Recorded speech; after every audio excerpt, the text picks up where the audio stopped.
He's got the whole world in his hands.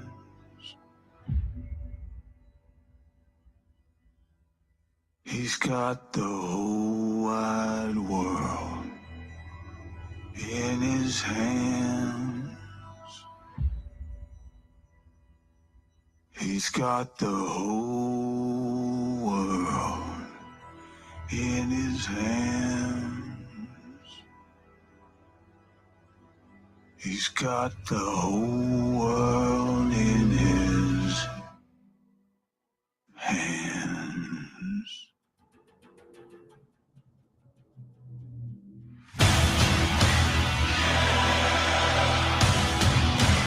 And welcome back to another episode of Ministry of Truth. Not really much exciting to go on over today, just a couple stories and then the White House press secretary briefing from yesterday, because I figured I haven't talked about, how bad the administration's been, because I really love the Joe Biden administration, right, YouTube? But I got a couple ones that are weird for you. This one is from a daycare center, I believe, and give me 2 seconds. The Sunrise Autism Center. I'm gonna see how this lady treats this. No, the Department of Homeland Security.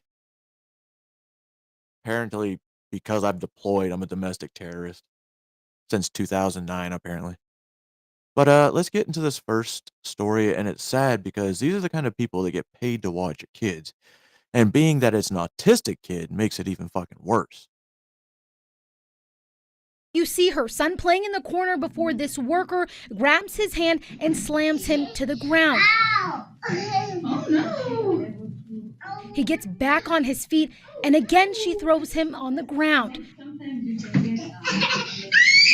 And moments later, the teacher lifts the child up before violently throwing him to the ground for the third time.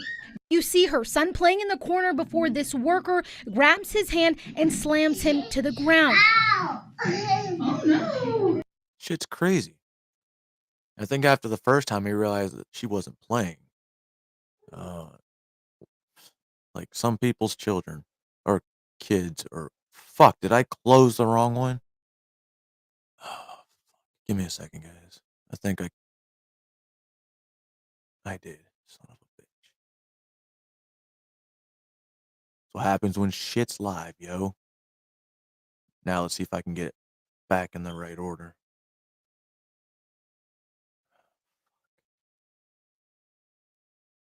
One.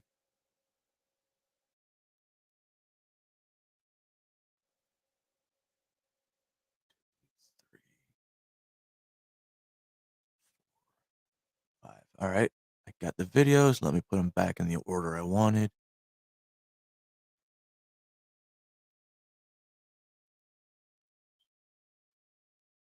I think this is it. Yep. All right. Little clip from last night. Would I say it's one of my proudest moments? Yes.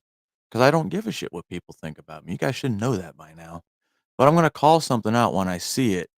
And, well, I saw something yesterday and happens quite often. What's up, Pappy? Hey. Like 2 minutes. How you doing, buddy? Quick.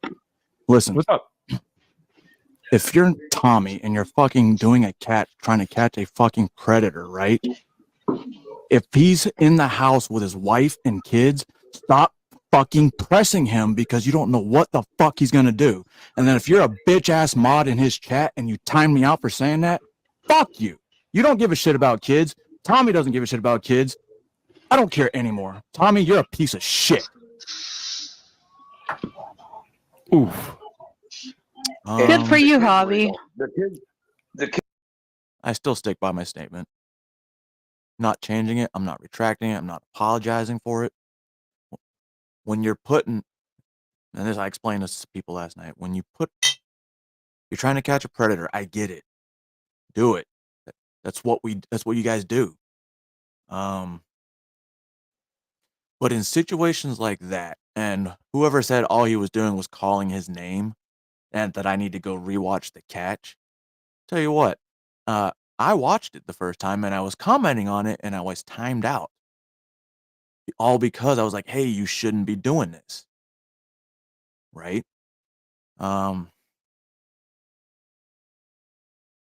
You have no idea what people are capable of when they are put in a situation where they see there's no possible way out.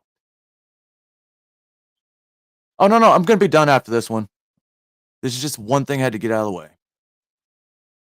Because it put other people's lives at risk, whether he believes it or not. But that was that.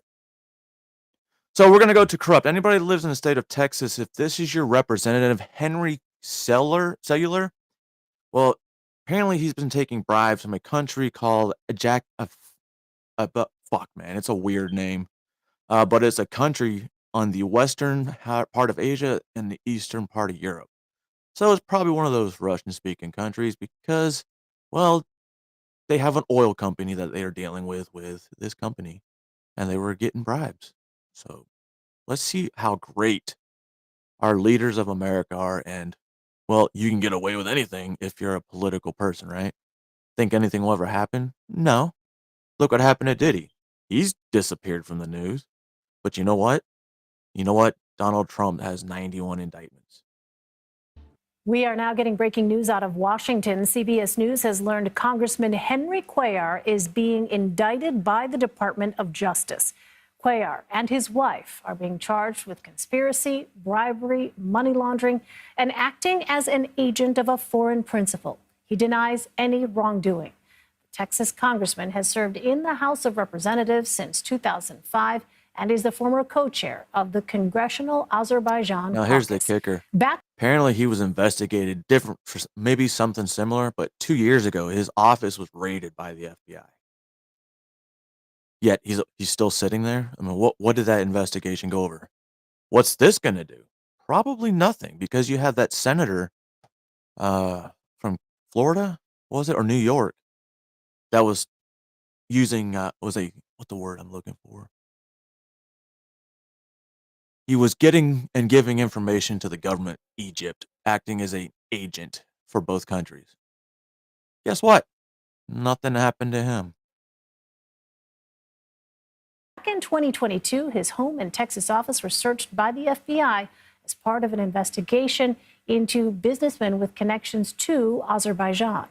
Cuellar's lawyers at the time said he was not the subject of the investigation. For more on all of this, I want to bring in CBS News congressional how are you not the correspondent subject of the Scott investigation McFarland. when, one, they raid your office? Okay, I get that. Maybe it's someone in your office. But they raided your house. I get it. Had nothing to do with him. All right, Scott, you've taken a look at this indictment. What more can you tell us about the charges? The prosecutors are alleging What's up, Yeti? a What's up, Ryan? elaborate scheme by Congressman Cuellar and his wife to enrich themselves in return for official acts or political acts by the congressman on behalf of the Azerbaijan government and a foreign bank. Among the allegations here is that Congressman Cuellar's wife set up this shell company in which she signed on as a consultant to various businesses tied to the Azerbaijan government or the bank, and didn't really do any work. And the payments were, in fact, payments in exchange for acts undertaken by the congressman. And this 54-page indictment, Elaine, lists. That sounds familiar. Right, Hunter? Right, Joe? Sounds really familiar. A whole series of alleged acts taken by the congressman to benefit the Azerbaijan government. I'm looking at some of these allegations, including helping with an immigration issue for an Azerbaijan citizen, but also helping to put language into legislation to help geopolitically or the security interests of Azerbaijan. Bro, he's at least taking 600,000. Is some of That's this more than allegedly I read in the was article. undertaken from the congressman's post on the powerful House Appropriations Committee, which helps figure out where U.S. tax dollars go. Also alleging here he tried to navigate some of the military legislation passed by Congress and swing it. How much you want to bet he voted to fund Ukraine? The benefit of Azerbaijan. In fact, in one message they alleged in 2014, the earlier window of these allegations, they say Mr. Cuellar wrote good news to a point of contact, an Azerbaijan diplomat, about some language he got included into the National Defense Authorization Act that would be favorable to Azerbaijan. Elaine, they're alleging there were payments made to the congressman and his wife to coincide with some of these alleged acts by the congressman in Congress. Elaine, I'll underscore something else. This is not the first member of this Congress to be charged by the feds. There is another charge against Robert Menendez, New Jersey senator, also accused of taking bribes. And famously, there was that fraud case that's still pending against the former Congressman George Santos, which helped lead to his expulsion. And Scott, looking through this indictment, they expelled Menendez, which might end up screwing the Republicans just a little bit because they lost a seat. But Menendez, nothing happened, even though it was his second time being investigated. And then now you got this guy, his second time being investigated. You think anything will happen? Probably not. But hey, we can always hope that our government decides to be not being corrupt, and well, it's not going to happen. That's a pipe dream. All right, whether you're for or against abortion, I get it. It's a woman's body. It's a woman's choice. Same time, it's a living child. It all depends on how you look at it. I don't really care how you think. But when you're thinking about the mother, nobody ever thinks about the father. You know? Being the male to that part is very uncomfortable, especially when you don't know it's done till after it's done. It sucks. But this guy knows. Yeah. My friend said we drove quite a little bit to be here today. Before I get into my question, I just wanted to say my daughter's name is Clementine. She was 5 months along when she was aborted in New Jersey. My daughter was healthy. I begged her mother not to go through with the abortion. For 5 months, we went back and forth. I don't hate my ex. I love her. And I'm working on forgiving her. She was confused. She was uncertain.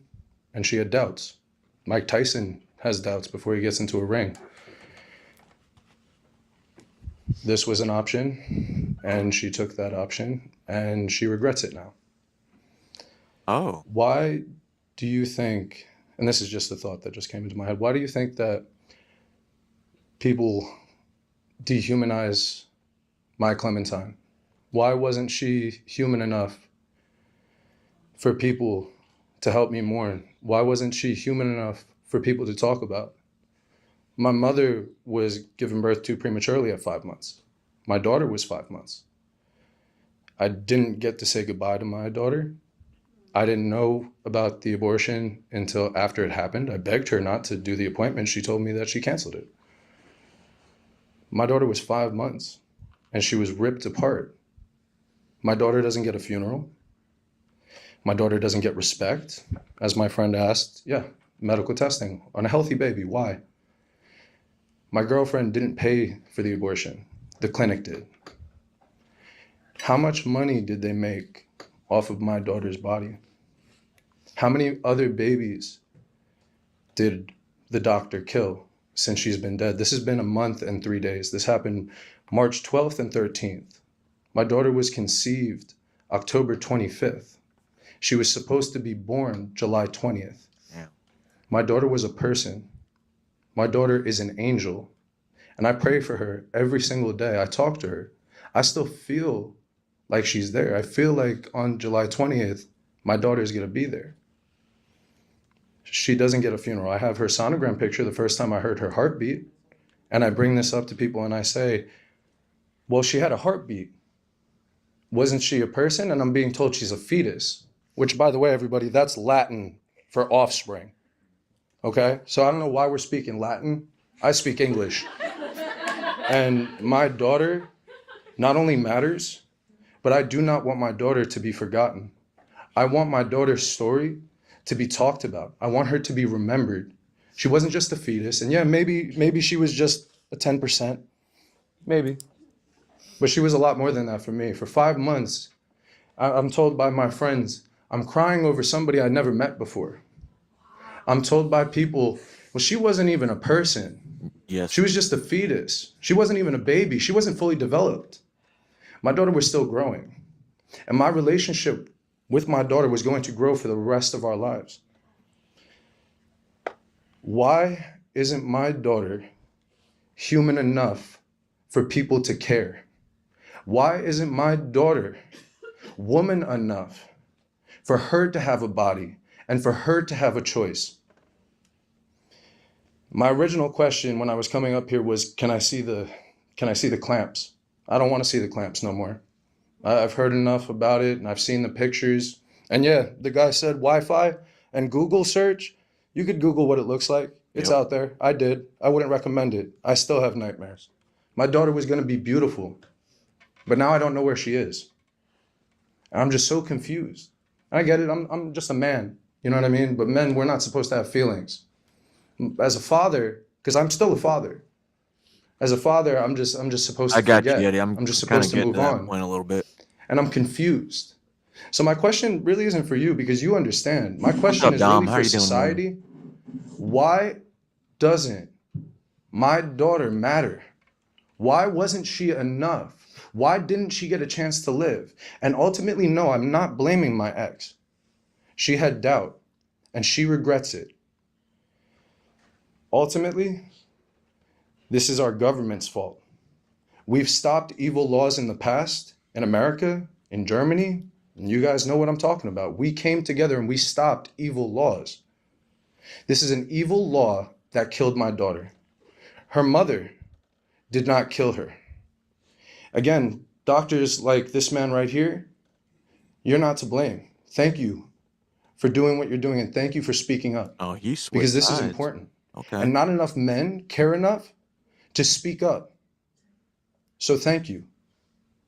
I hugged this man today. No I don't problem, know who JFK. did this to my daughter. I wish I could ask him, was my daughter beautiful? That's all I want to know. What did her face look like? My daughter matters. And I really hope that everybody remembers Clementine. And I hope you think about Clementine as much as I do. She is loved and she is not forgotten. And I hope that everybody can keep her memory alive too. Thank you. One thing, like,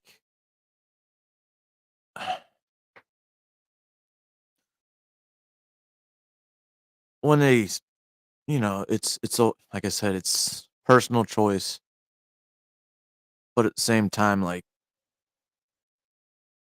as a well, as a soon-to-be father, which not anymore, like, when it came to that case, it crushes you. I mean, she'll come back one day and be like, hey, like, how's the baby? And she's like, oh yeah, I had an abortion. And like, it wasn't like that, but it was just a little more drawn out, and it fucking sucks. I'm glad the war started because then after that, I just giving shit. Didn't give a shit. But I guess that's part of the stoicism that I developed over the years. But yeah, it takes two. Obviously, it takes two to tango, as they say. But at the same time,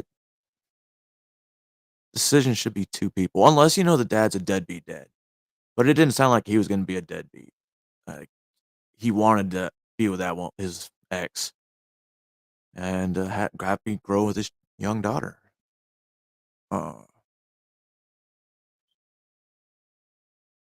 Yeah, man. People don't think it affects the males. It does. It's just weird that I don't know. Let's get to the next story. Meanwhile, I found this Russian little interesting because I haven't found it on like the mainstream news in America yet, but there are U.S. forces on a base in Niger, which been using for a while, to help bring down the activities in that area for terrorism. Well, apparently they are deciding to share a base with Russian Russian military instructors. Same base. Interesting, right? Meanwhile, Russian military personnel are operating from an air base in West Africa's Niger, while the base is still hosting U.S. troops. Now, the development has put U.S. and Russian troops in close proximity at a time when the nation's military and diplomatic rivalry has heightened over the conflict in Ukraine. However, the U.S. military personnel are using... Just so everybody knows, just automatically there'd be some trigger warning during any of my shows. Because, like I said, the topics I come up with, for some reason, they click in my head when I'm looking for content. So, like, that story specifically, like, since it hit with me, I'm going to share it because I know it's going to hit with other people and to give a different perspective. Because that's what it really is. Once you see all perspectives of something, it's a lot easier to make a decision and try to figure out what happened. And unfortunately, some people just focus on one thing and they don't, how do I say, look at the broad picture. But I'm talking about something else completely different. A separate hangar at an airbase, which is Airbase 101, which is next to Diori Hamani International Airport in Niamey, which is Niger's capital. Soon after the reports in the media, U.S. Secretary of Defense Lloyd Austin further clarified that Russian troops have no access to U.S. forces and equipment in Niger. Right. But you know where the Russian probably did get it from? Afghanistan. I think you know that Airbase 101, where our forces is a Nigerian Air Force base that is co-located with an international airport in the capital city. The Russians are in a separate compound and don't have access to U.S. forces or access to our equipment.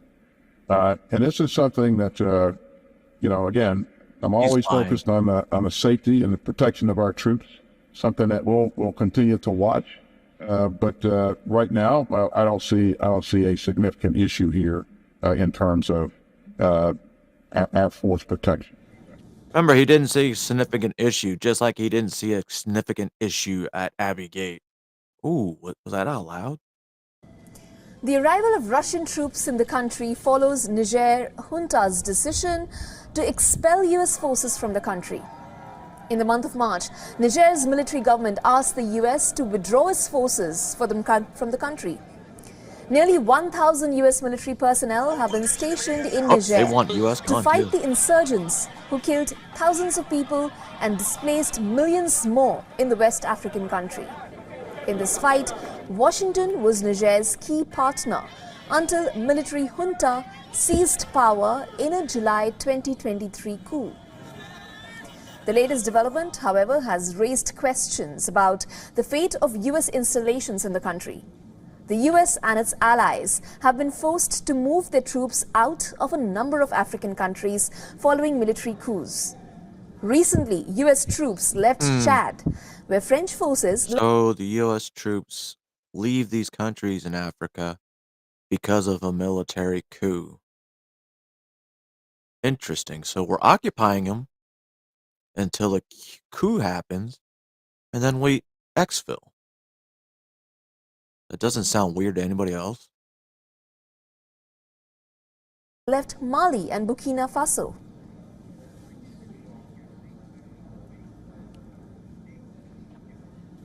For all the latest news, download the WION app and subscribe to our YouTube channel. Yeah, you know, when I hear shit like that, I'm like, do people think? I mean, I get it. The government's not going to tell you everything. Shut up, Mark. I love the government won't tell you everything. The media won't tell you everything, but the government and media tell you just enough to where they give you a little bit of the fact and then they lie to you about the rest of it. You never know what's true anymore. It's sad because we have such a big distrust for our own government. And, you know, people look at the way people don't like their government and they just say they don't like the country because they're fucking morons. I've always said since I was a little kid, you can love your country, but you can hate the fuck out of your government. maybe I was always like this. But anyway, moving on. We're going to listen to the next 54 minutes of the press secretary for the White House, and I don't really know what she's going to say because I stopped watching it, but like I said, if I saw it this morning and I clicked on it, there's probably a reason. My bad, Yeti. My bad. The merch. Love it all. But listen, I just wanted to say I was honored to be asked to come to the White House to meet the president. He's out of breath. The most legislative successful president in my lifetime.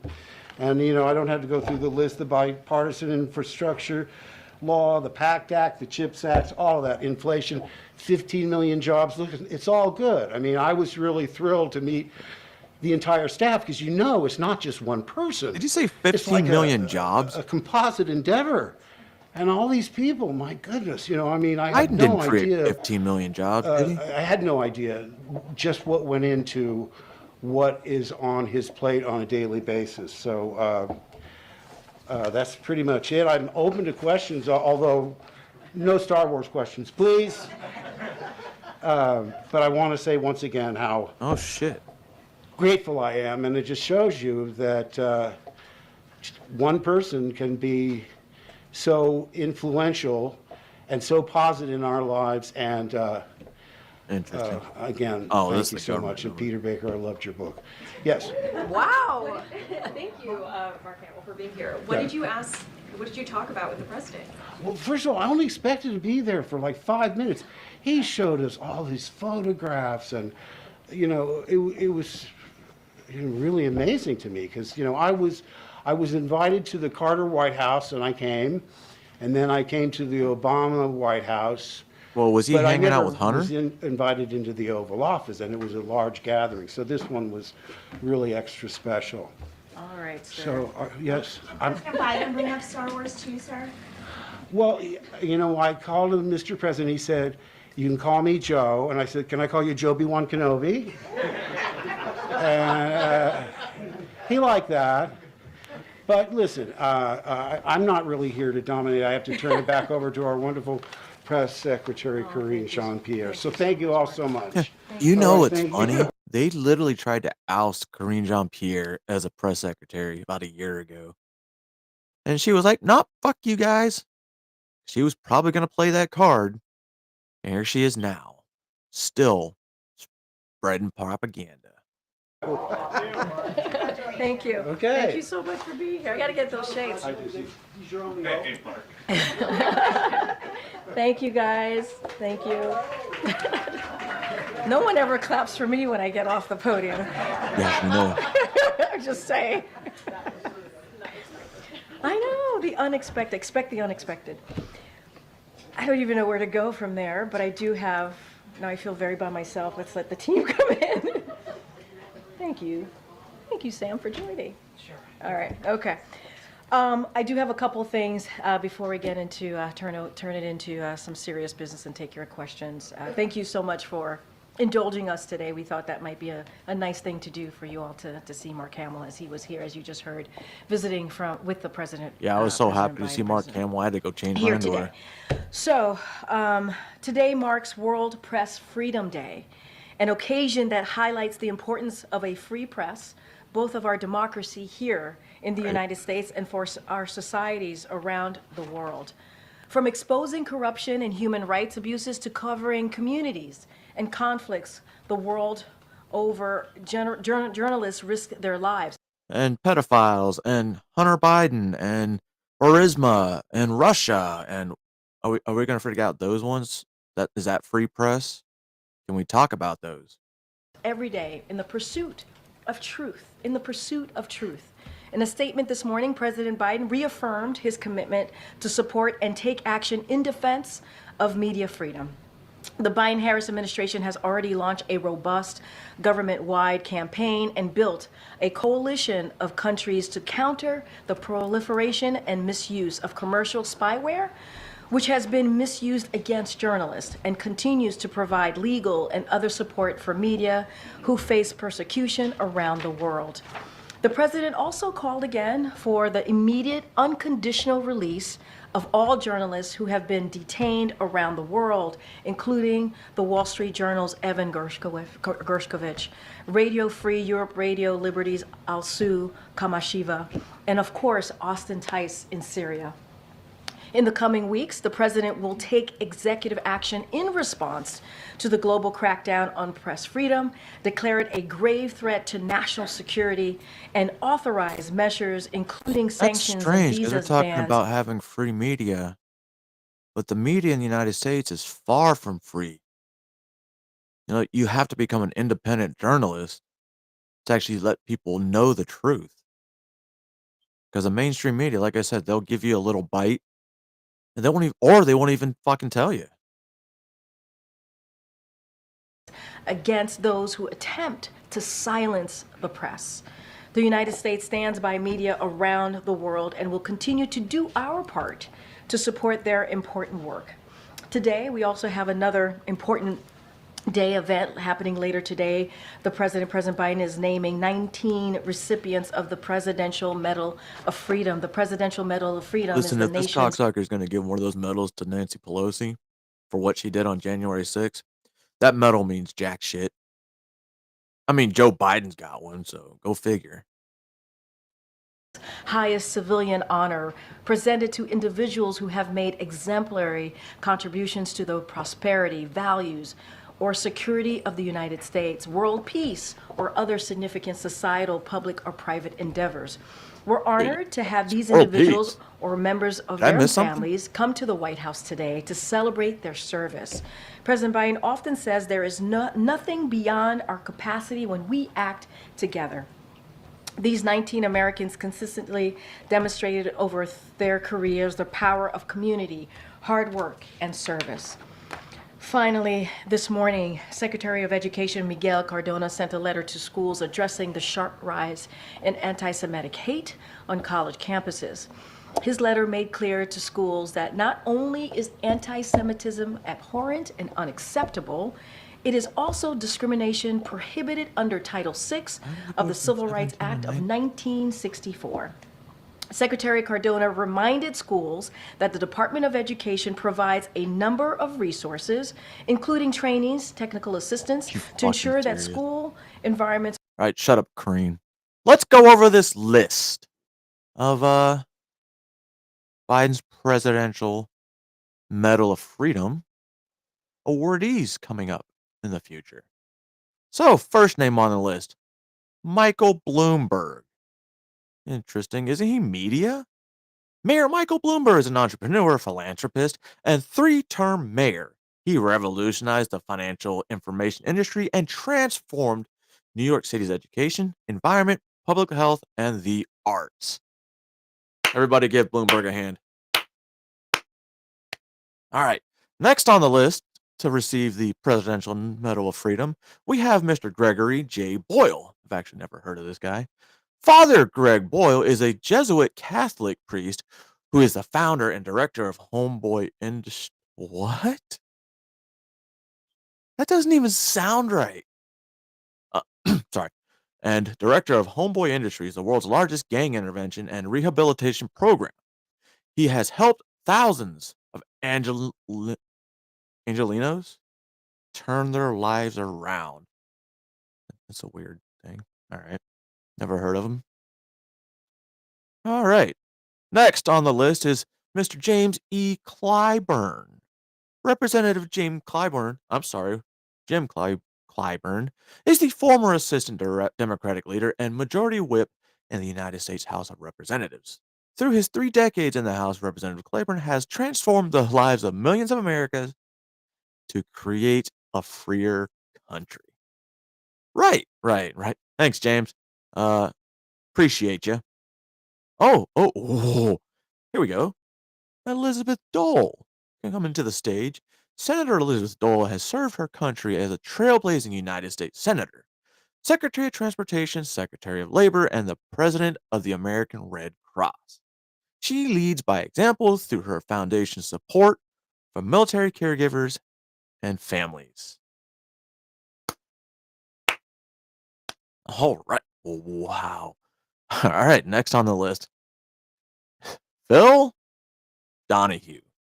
Phil is a journalist and television pioneer who pioneered the daytime issue-oriented television talk show.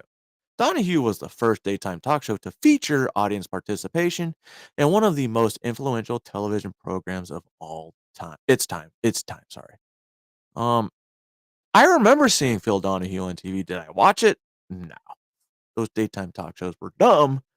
So I went outside and played. Next, we got Medgar Wiley Evers. He's dead. Medgar Evers, 1963. Oh, he died in 63. Fought for his country in World War II and returned home to lead the fight against segregation in Mississippi. After he was murdered at his home at age 37, his wife Merle continued the fight to seek justice and equality in his name. Well, goddamn. All right. Appreciate you, Medgar. I'm sorry. Oh, fuck this dude. And on the list, next, we've got the guy that invented the internet, former Vice President Al Gore. Al Gore is, he is a former Vice President, United States Senator, and member of the House of Representatives. After winning the popular vote, he accepted the outcome of a disputed presidential election for the sake of our unity. He was awarded the Nobel Peace Prize jointly with the Intergovernmental Panel on Climate Change for his bold action on climate change. Congratulations. I don't know what you really did there, but you have a Peace Prize. I mean, that's cool, right? Obama's got one, right? Because he created no new wars. Clarence B. Jones. Wait. Oh, yeah. That's exactly what it is, Yeti. Where was I? Clarence B. Jones is a renowned civil rights activist and lawyer who helped draft Martin Luther King's I Have a Dream speech.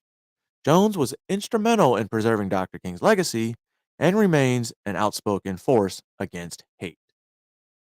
Mr. Jones, appreciate you. Hold on a second.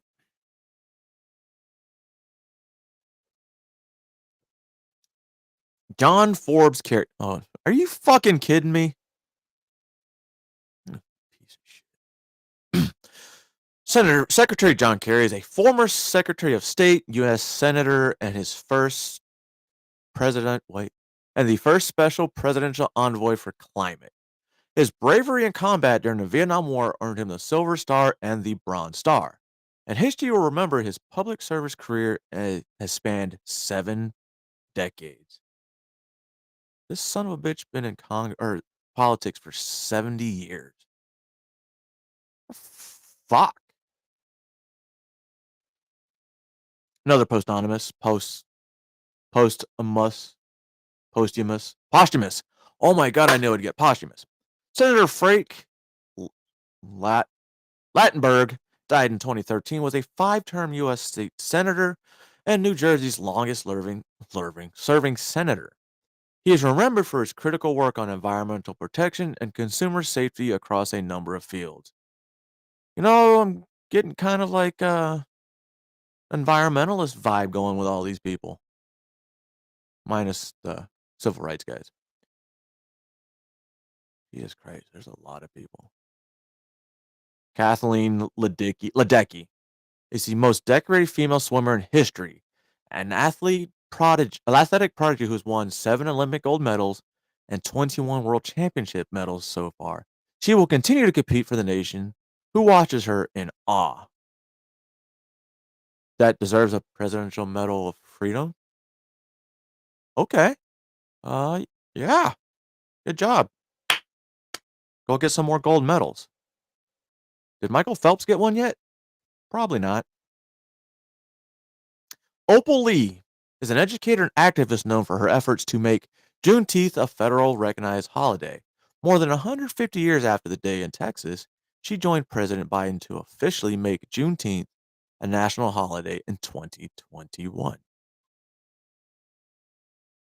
Ellen Ochoa.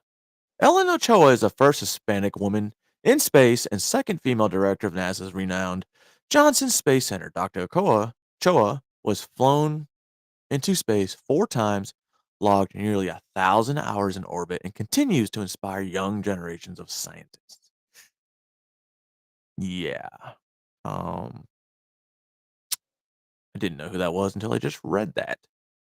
Oh, this next name is everyone's favorite drunk. I mean, Senator, House, whatever.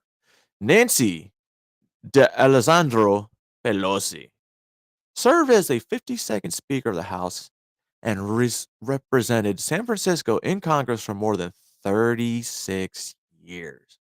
And launched a staunch defender of democracy. She helped legislative agendas and democratic priorities for decades. So she did nothing. And she gets a medal for it. Great. Jane Rigby is an astronomer who grew up in Delaware. Is he friends with Joe? She friends with Joe?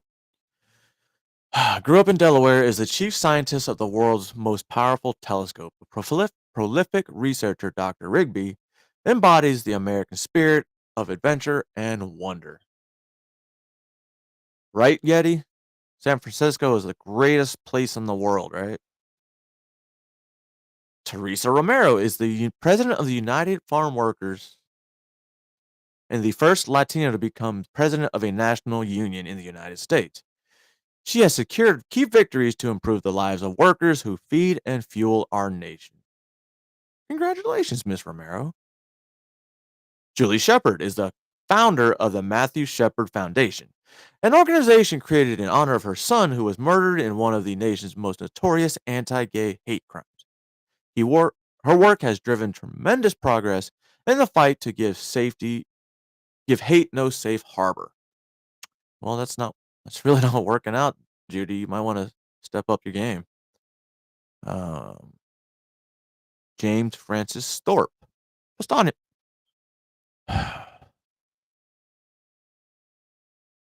Jim Thorpe was the first Native American to win an Olympic gold medal. Oh, well, there's a period there. The country's original multi-sport superstar. He went to play professional football, baseball, basketball, while breaking down barriers on and off the field. Yeah. I don't know who you are, dude. But power to you.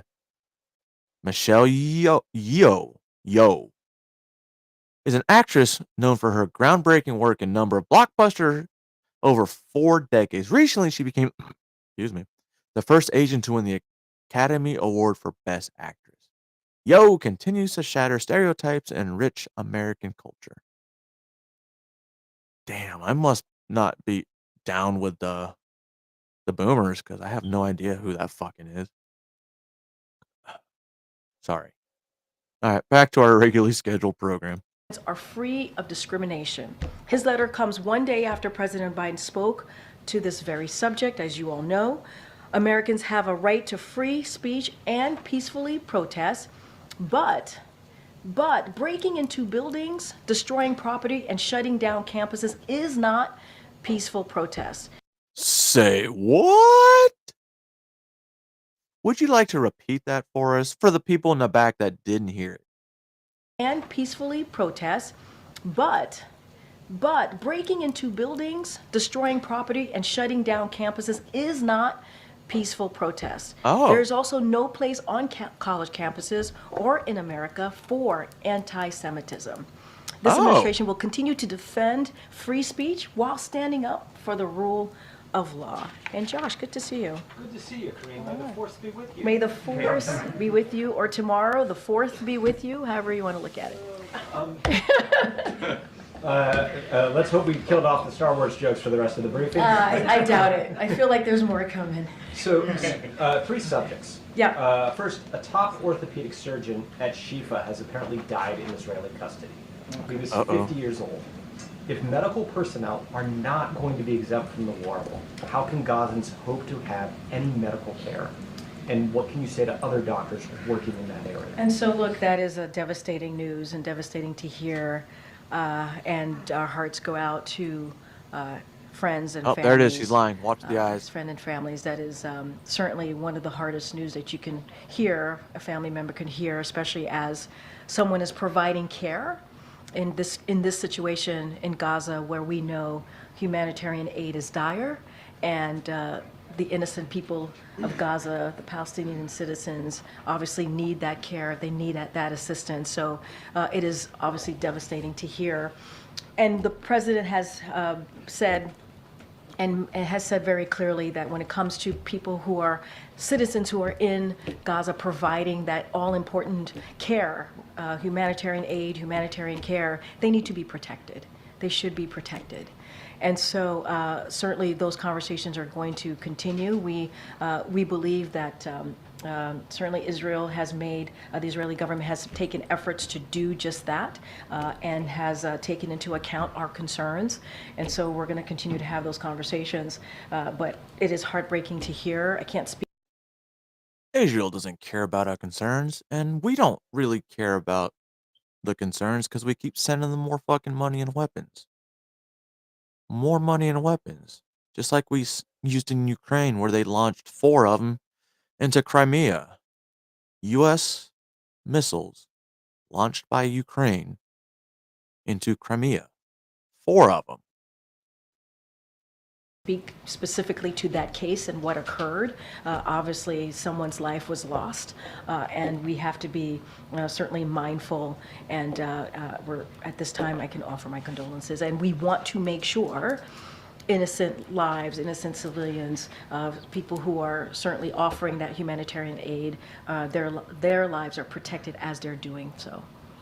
Secondly, what can you say about reports that Israel has briefed the administration on its efforts to evacuate civilians before a Rafah invasion? So what I can say this, and we've been pretty clear, we haven't seen a comprehensive plan, as it relates to their thinking on the Rafah operations. We have been also clear that of our concerns of any major operations, military operations into Rafah, we have said, and you all have heard us say, there's more than 1 million Palestinian civilians living seeking refuge in Rafah, and we want to make sure that their lives are protected. And so that is important, and we want to continue to have the conversations that we've been having with the Israeli government. As you know, those conversations have been led by the National Security Advisor Jake Sullivan. He was just here last week, as you all know as well. And so we had 2 virtual conversations. We're hoping to have one in person. We want those conversations to continue. We believe that they are going to take Israel government is going to take our concerns into account, but we have not seen a plan, comprehensive plan. You think Israel cares? I know I just sound like a broken record. Do you think America cares Israel cares what America thinks or has to say? Maybe 4 years ago, Israel would have been like, "Oh, we fucked up. We're done. We did what we needed to do. Peace out." But no. Our country's leadership is very, very weak, and it's bought and paid for. And we're just the military force of this global regime. Plan, and we want to make sure that those conversations continue, because it is important to protect those Palestinian lives, those innocent lives, those more than 1 million citizens who are seeking refuge in Gaza. You're like 4 or 5 months late on that. Lastly, on campus protests, the president has drawn the line at violence, but he said he's not bringing in the National Guard. Does he think the police presence deters violence or exacerbates it? So just to be clear about the National Guard, that is something that governors decide on. That is a decision for them to make when it comes to the National Guard. And so want to just reiterate that again from here. And look, we have always been very clear when it comes to police presence on college and universities. That is certainly something that that universities and colleges have to make a decision on. That is something that they decide what is right to move forward on their campuses and colleges. And we understand We understand how painful this moment is. You've heard me say it. It is an incredibly charged time. It is a charged environment, and it is very difficult because of that charged environment for law enforcement. We also believe, and it is important, that all Americans can peacefully protest within the law. They have to be able to do that. It is, you heard from the president, it is part of our... It's funny. You see how they changed the definition of a peaceful protest now? From 2020. Everything she just said happened in 2020. But it was okay. They were just angry. They had rage that they had to release. Fundamental American principles, part of what make America's freedom, right, to be able to protest peacefully in this country. And it is also important, which is the second part that the president talked about yesterday, is the rule of law. We have to follow the rule of law. Violence is not protected here, but Americans have the right to peacefully protest within the law, and we're going to be very consistent here. And as I said, these are incredibly painful time, and it is a very charged moment, and we understand how difficult that could be. And so I'll just leave it there. Is that your 3 topics? Yes. Okay, all right, that's fine. Thanks, Karine. So you say that you haven't seen a comprehensive plan for Rafah, but I am told by a U.S. official that the U.S. has been briefed on some sort of initial plan. So can you just tell us what the reaction was to Israeli counterparts about that initial brief? So I'm going to be super mindful. These conversations are, these are diplomatic conversations. We don't read out in details and specifics on the conversations that we have certainly with all of our counterparts here. The last time there was a virtual meeting, we did have a readout there, but I don't want to go into details. We have been very clear in public and in private that our concerns with a The whole "let me be clear" thing really got annoying because that was pretty much Barack Obama's, thing. Now let me be clear. All Americans, I know I don't sound like Barack Obama, but in my mind I didn't either. With a large military operation into Rafah, we're not in support of that. And so obviously there's been conversations. There's been 2 virtual led conversations led by the National Security Advisor on this particular topic, Rafah operations. We read out to all of you the last time that the president spoke with the Prime Minister of Israel. Rafah operations came up in that conversations. We're not going to go into details from here, but I think we've made ourselves very clear. There are more than 1.5 million Palestinians who are seeking refuge there. And so we believe those lives need to be protected, and we're going to continue to have those conversations. So to be clear, the U.S. was not satisfied with whatever. I'm not going to go into. But occasionally you'll catch her, giving up a little bit of the truth. Other times it's just I like to compare it to what I've already known to see if they're telling the truth or not. Details But specifics from here. You did know they tried to oust her, right? The Biden administration. But it didn't happen. We've been clear about our concerns. We're going to continue to be clear about our concerns here. Those conversations. Hey, you're all going. You're gonna go live tomorrow. I'm just going to leave it there. And just switching gears a little bit, a new ABC News Ipsos poll found that nearly 4 in 10 Americans say the U.S. is doing too much to support Israel. That's up from about 3 in 10 in January. So it is showing that support for Israel is declining as the war drags on. Is the president concerned about this? I'm not going to go in every poll that comes out. That's for political pundits to do. I used to be one. I'm not one anymore standing here at this podium. But what I can say is that we saw what happened on October 7th. Yeah, and that was the whole thing. The reason it didn't happen, because they're like, she's useless. But the exact words were, the optics of it, if it happened, would have been real bad for the administration. What they said that they would do. A leader from that organization said they want to see October 7th. Hasn't she been the press secretary for 2 years yet? I'm thinking that's literally the cutoff. Typically, they replace them every 2 years. And again and again, more than 1,200 souls were taken on that day. More than 200 Israelis, including some American hostages, were taken by Hamas. And as you know, we are working very hard to get that hostage deal so that we can bring hostages home, including those American hostages, create a situation where we have a ceasefire, right? So more humanitarian aid can go through. That is incredibly important. We're working around the clock to get that done. You saw Secretary Blinken in the region meeting with regional partners. And so that is certainly a priority and continues to be a priority for us.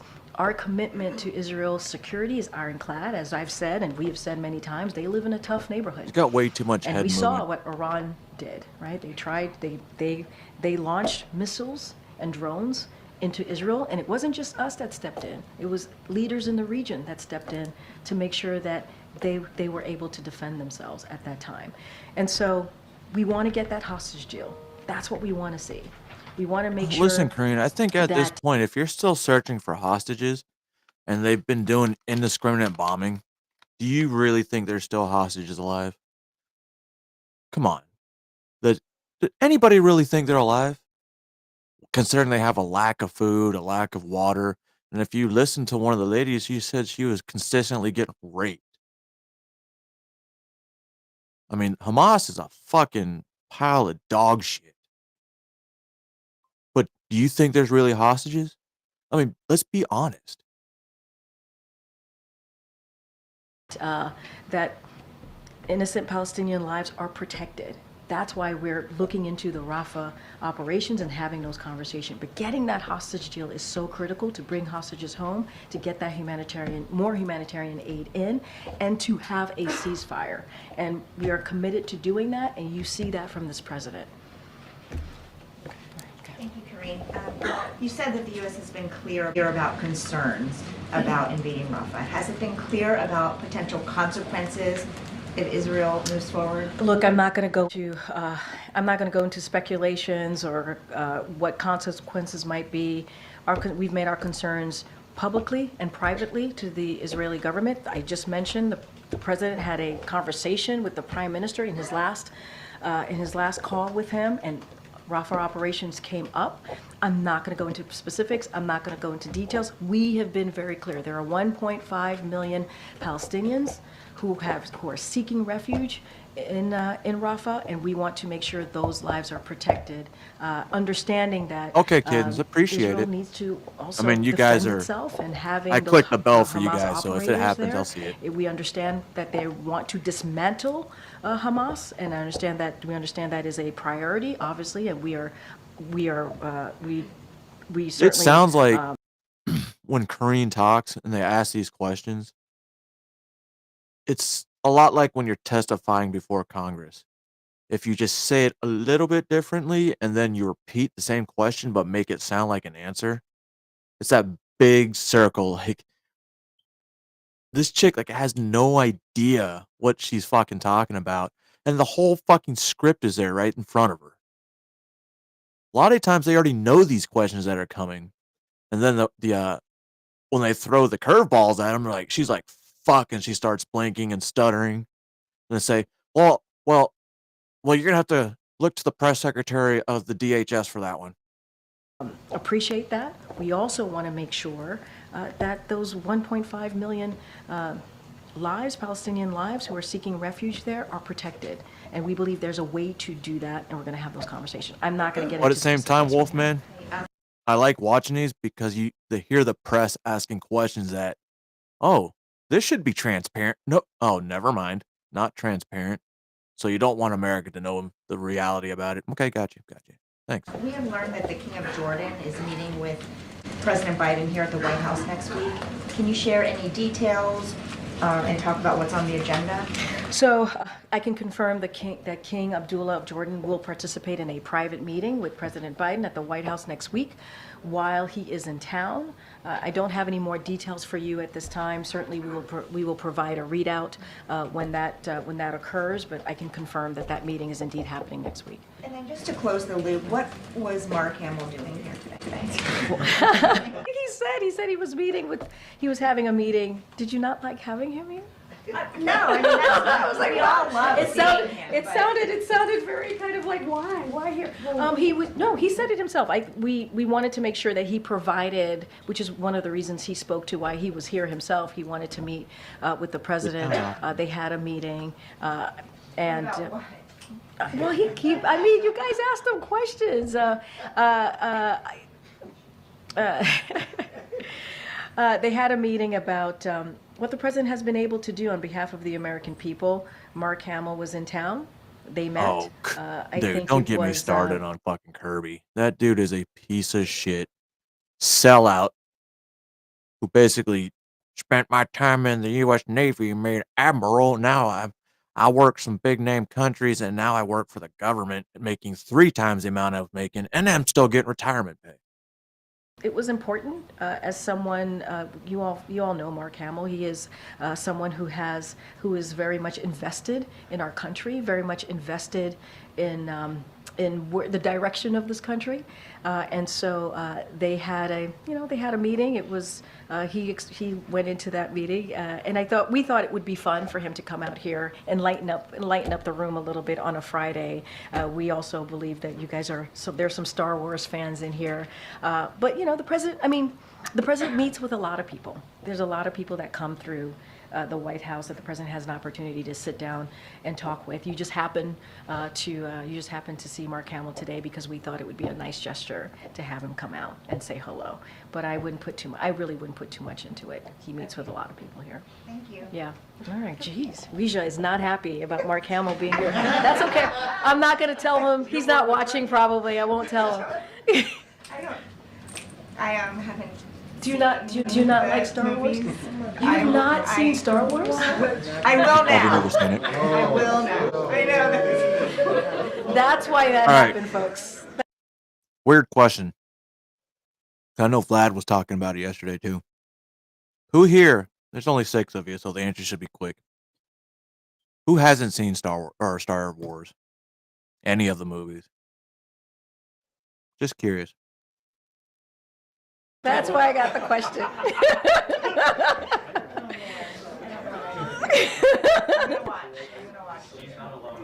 Oh, there's more.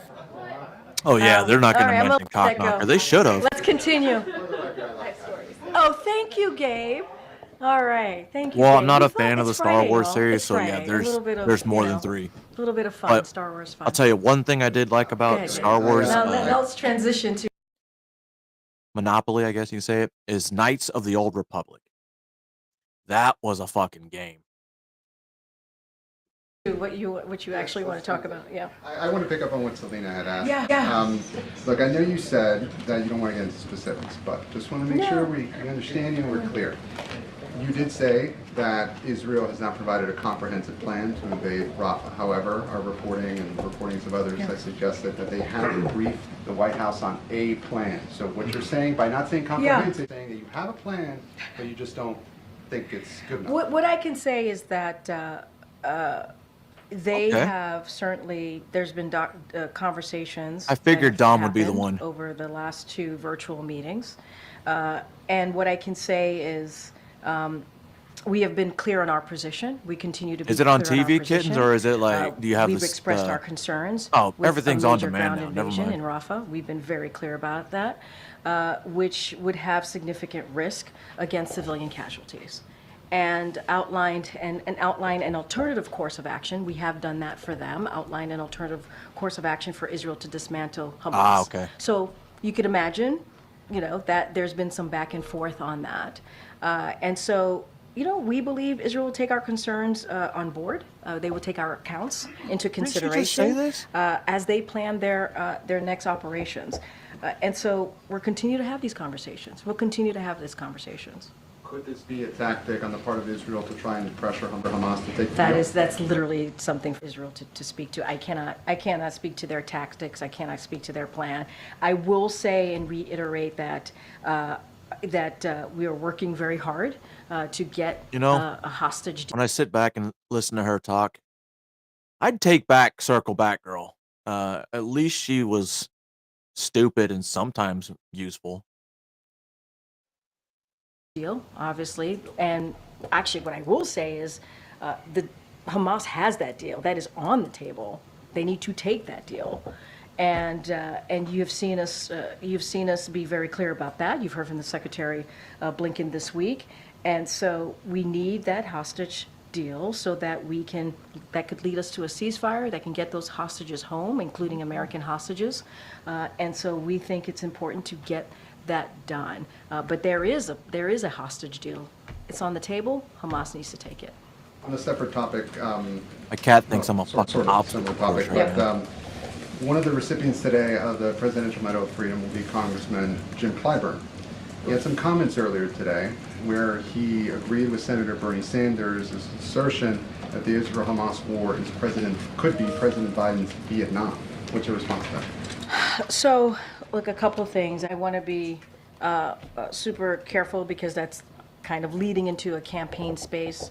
So I want to be really mindful on what I say. And a couple of things that, I did think through on those, on this, knowing we probably get this potential question. Look, Joe Biden ended the longest war in American history and just succeeded in convincing both parties in Congress.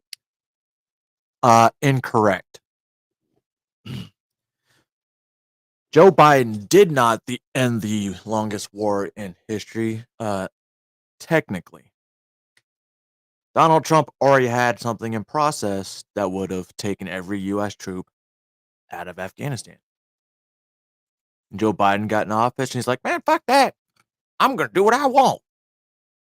And at that point, he dropped the fucking ball, killed 13 Americans. To make crucial investments in our national security in Ukraine to help ensure we won't be drawn into conflict in Europe. And that is the president's leadership that you have seen, right? And that is one of the reasons he's been able to bring NATO together in a way that we have not seen before. And obviously one of the reasons we had to do that is because we had to make sure that Putin didn't succeed. He didn't succeed. And so the Hey, Wolfman, what was your MOS? President has been taking action, obviously, on that for the past more than 2 years. You heard him say yesterday, he reiterated values that being us together, we have the right to dissent, right? But it must be peaceful. It must be peaceful, and anti-Semitism is horrid. It is hate speech, and we should treat it as hate speech. Let's get on to... Oh, you're a Marine. Okay. Hate speech. Now, when they want to talk about free speech and hate speech, and the way I see it is hate speech is under free speech, because if you can't say if you take hate speech out, you can't say that, then you're taking away their actual freedom of speech. Are they still 0311 still the infantry, though? So when I say, when they really say free speech, they mean what they want you to say. But in my world, according to the Constitution, freedom of speech means you have the ability to air your grievances with your United States government representatives. Hello, Rockstar, good to see you. And that's what the freedom of speech is really for. Now, if you're walking through downtown Atlanta, and you're like some whitey white boy, and you like walk by some dude like, yo, what's up, my nigga? Guess what? Guess what? You're not gonna have a good day. And there is overwhelming support So free for his speech, agenda. hate whether speech is it's free having, speech. You just have rich to special interests pay their accept the fair share. If you think responsibilities. about what the president's been fighting for, especially dealing with Congress, making sure that the billionaires and corporation pay their fair share, and making sure that we're building an economy that helps everyone, that doesn't leave anyone behind. Now, hear me out, ladies and gentlemen. They want to raise the taxes on these big companies, right? So you raise taxes on these companies, and they make less of a profit because they got their taxes increased. So by taking away extra money, you are actually taking away from the workers, because if they could use that money and turn it into bonuses and raises for workers, which would put more money in their pocket, which would put more money into the economy. And guess what? Everybody wins. I'm just saying.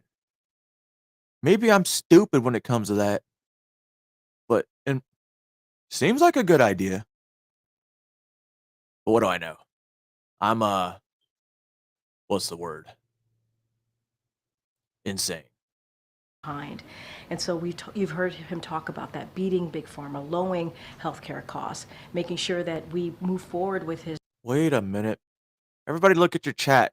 Do you guys see the Wolfman comment that says trickle down? Because I'm not seeing it on the YouTube, but I'm seeing it on my restream. Student debt relief. And so those are things that the president and those agendas are incredibly popular. And so he's going to continue to do that work. And obviously, Congressman Clyburn is someone that he truly respects. We all respect.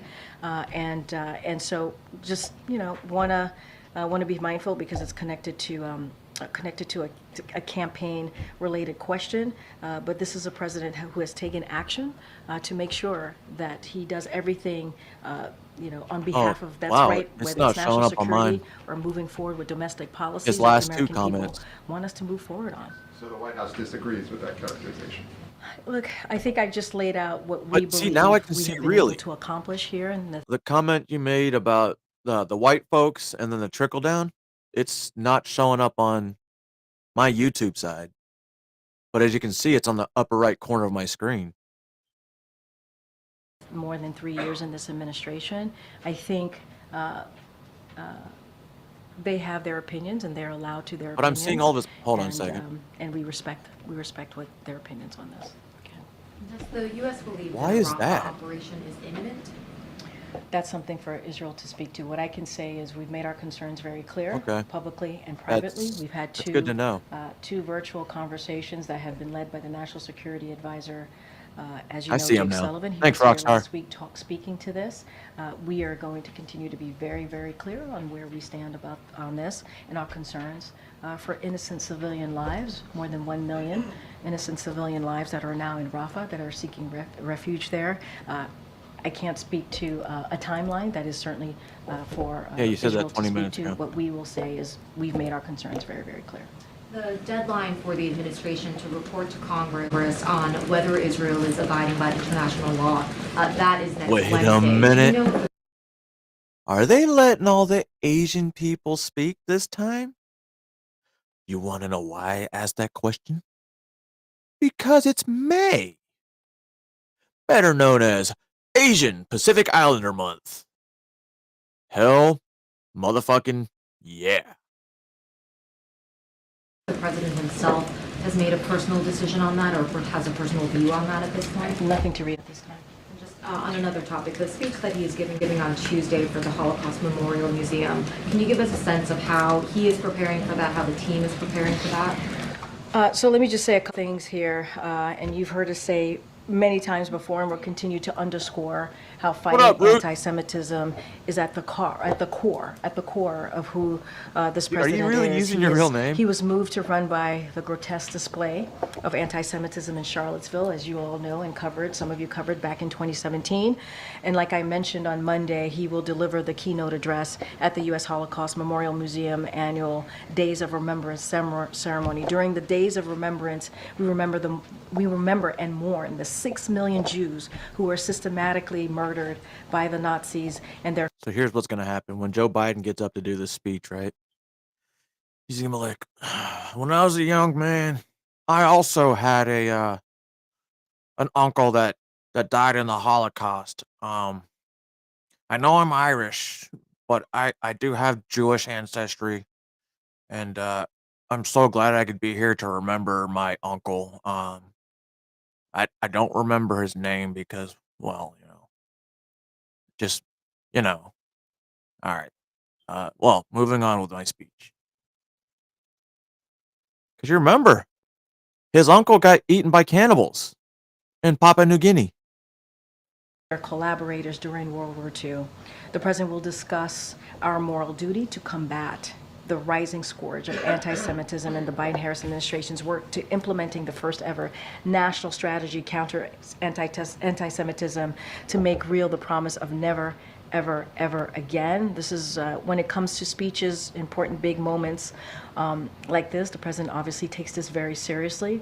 He knows that this is going to be an important moment for the country to hear from him, and I don't have anything beyond what I just shared. The focus of this speech will obviously. Here's what I don't understand. Like that, the country is very interested in hearing him speak to them. No, we're not. Anytime Joe talks, it's like, oh my fucking God. The cocaine hit, and then you can see where it tapered off. And now he's a blubbering mess. We shall call him Jeffrey. Be, as you said, the Holocaust survivors, anti-Semitism. Given just everything that's going on, does the president believe that it would be appropriate to also address in the speech the pro-Palestinian protesters and their sentiment, or does he believe that that should be for a different I'm going to setting? be super mindful. Not going to, as I've said many times, I'm not going to get ahead of the president. The speech is, in process. And so I'm going to let the president think through what exactly that he wants to share. Even when with the Biden American tried to people. roast him, it fucking backfired on him.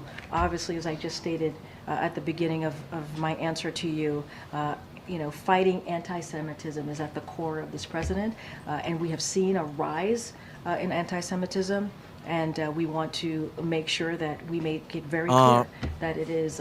Here's the thing. Whenever you say there's been a rise in this, a rise in that, a rise in this, what if there is no rise? You're just finally reporting the real fucking numbers. How about that? That sounds more realistic. Hate speech. It is abhorrent, and so certainly you'll hear from the president very, very clearly on Tuesday, and certainly he'll share more. Go ahead. Thanks, Karine. The White House brought on a new border person, Blas Nunez Neto. What is it? What is that? Is there any? Does that give any indications of urgency, speed of the executive order that the president has been considering? So look, we look forward to the DHS Assistant Secretary joining the White House and continuing his work in implementing the administration's vision across the border security and immigration spaces. I do. Don't have anything new to read out on any new announcements, but look, this is an administration that is committed to fixing the broken immigration system. On his first day of this administration, the first piece of legislation that he put forward was a comprehensive piece of legislation to deal with the broken system, to deal with what we're seeing with at the border, the challenges. And then we moved forward when that legislation was not moving forward in Congress. We had a 2-month negotiation process with senators to come up with a bipartisan proposal. And so that was rejected, as you all know, by Republicans because of the former president stating that this would hurt him and help Joe Biden. And that is unfortunate. We know that this is an issue when we talk about the immigration system that majority of Americans care about. And so, that he could take.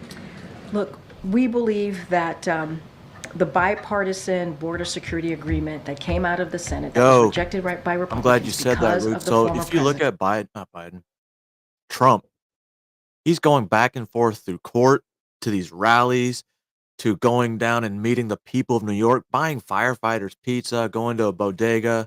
Joe Biden hasn't really went anywhere except for a podium and then back into the cryogenic chamber. So you think Trump would be looking like shit, but he's not. It's really weird. He's got that weird energy that maybe he's AI. I'm just kidding. Is the best way to move forward in a comprehensive way. That's what we want to see. And I've stated this many times before, as it relates to any other actions, we're always going to look at other opportunities, other actions. We always will. Don't have anything to speak to announce at this moment. We actually want to see that bipartisan immigration agreement I did move see forward. that. That's what we want to see. No, like who's suing the administration or Wawa? All right, Dominic. You have a good night or day, weekend. Yeah. That is going to be the most comprehensive way to deal with a broken immigration system. You've heard me say this. If it is put into law, signed into law by this president, it would be the toughest and the fairest piece of legislation or law that we have seen in some time. This system has been broken. The immigration system has been broken for decades, and it's time that we act. And Republicans have an opportunity to do that. You know, They have an I opportunity. actually kind of don't want to believe her that this immigration system has been broken for decades. Yes, I do believe it's broken. But do I think it's to the point where it has been in the past 3 years? That system has been demolished the second Joe Biden was inaugurated. It's proof of it. The caravans were already moving to the border. And it's all for planning the 2024, I bet you. Because now, you don't need an ID to vote. If your vote doesn't if we scan your vote and it doesn't work, we have to, do another one, which we're not supposed to do because you've already left. Oh, and we changed your vote. What would happen if, like, when you voted, right, you can go into a database and see what vote was actually cast on the day of the election? Because I've heard people casting votes, like I said, in person, and then they had a way to find out if they voted for that, their vote counted. And one of my friends, definitely, she got a letter in the mail saying your vote was cast, pretty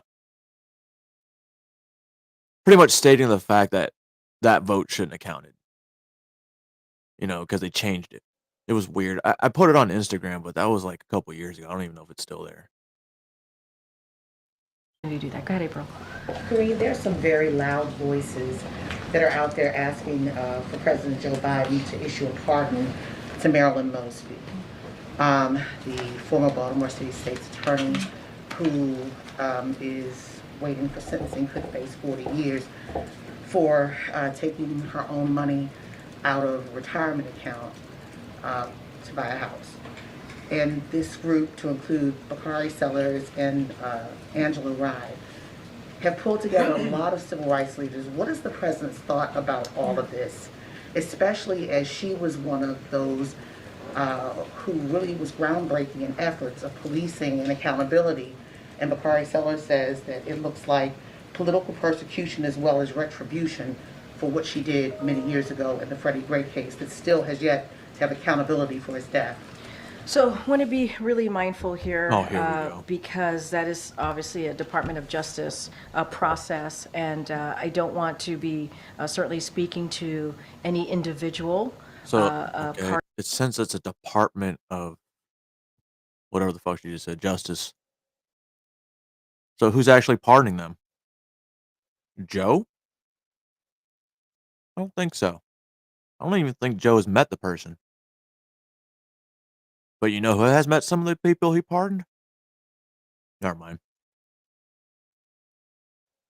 Pardon request. That is not something that I can do. DOJ has their process. Department of Justice, as I just mentioned, employs a process that is thorough, that is deliberative, a process to review, when it comes to a process to review executive clemency petitions.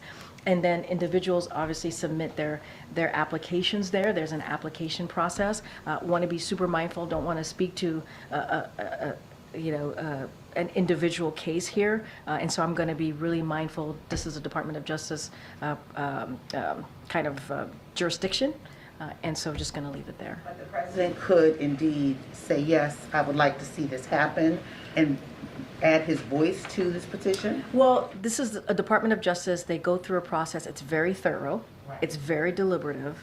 I don't want to speak I don't want to speak to. So any when it comes to individual pardons process, and they go deliberate over this, it's like, all right, everything P's and Q's. How come they don't do that with a lot of the other parolees? Because they get right back out and they're in jail again 4 days later. Be super mindful here, need to be really careful as DOJ runs, Department of Justice runs this process.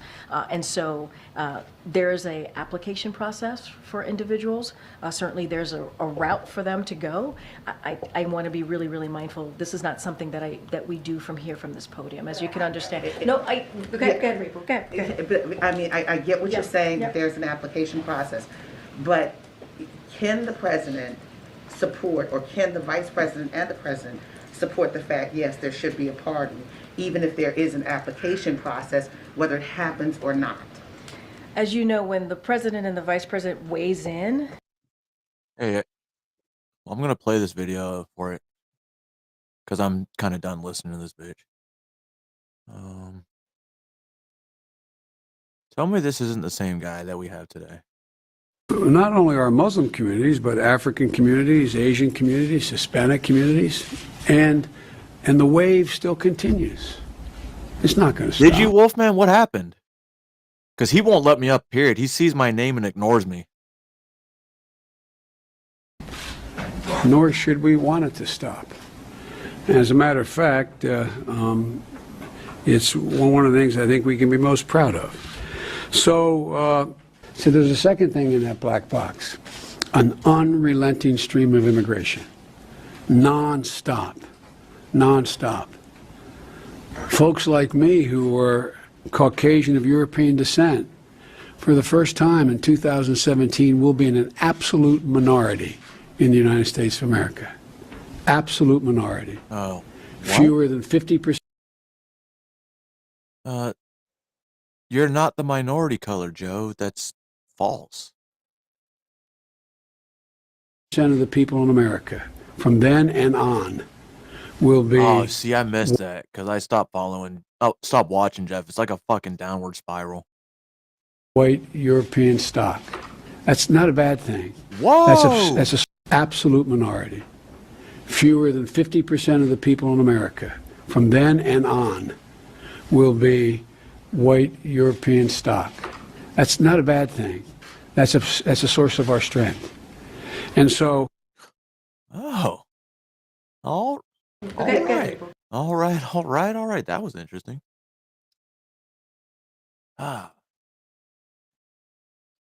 Yeah, that's pretty much all I wanted to talk about today. Because no matter who's in charge right now, you're not going to get any real answers. It gives two fucks. But if you look around and pay attention, the answers are really in front of you. You just got to find, because that little bit of truth that they mention is what helps you find the real answers. Well, I don't really. Maybe my brain just works differently. Because I don't really tell y'all how to think. I just tell y'all to think. But at the same time, when it comes to people like a certain catcher, he lacks a large amount of situational awareness. And I still take issues with that. But it doesn't matter what I think, because I care what I think, because it's how I feel and what I know. And for some reason, there's a sensor that's broken on my brain. And that give a shit meter? Yeah, I don't think that was actually installed in me when the creators were putting me together. That being said, I'd like to thank every single one of you for joining. Do me a huge favor, at least put something in my comments, because I want to see if this algorithm gets pushed a little more. Other than that, tell your friends I said hello. Tell your enemies I said hello. And then tell yourself that I said hello.